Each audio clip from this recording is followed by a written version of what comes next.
সবসময় নিজেকে ছোট ভাববেন, অন্যকে বড় দেখাবেন। সুবহানাল্লাহ। আর একটু জোরে বলা যাবে?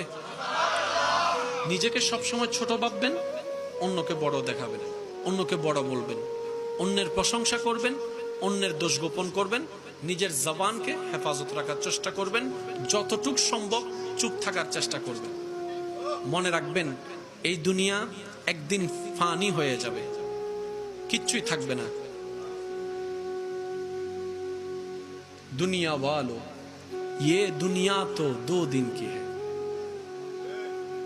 गुजर जाएगा दिन, गुजर जाएगा रात। কিচ্ছুই থাকবে না কোনো সময়, কিচ্ছু থাকবে না, একটি সময় সব শেষ হয়ে যাবে।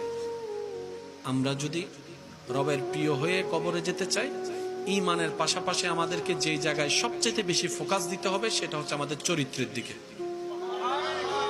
আমাদের উঠা বসা, পরিবার, ভিতরে বাহিরে আমরা যেন আমাদের সন্তানদের জন্য অন্তত একটা রোল মডেল হতে পারি। আমরা স্বামীরা যেন বউদের জন্য রোল মডেল হতে পারি। আল্লাহ আমাদের সবাইকে বুঝার আমল করার তৌফিক দান করুক, আমিন।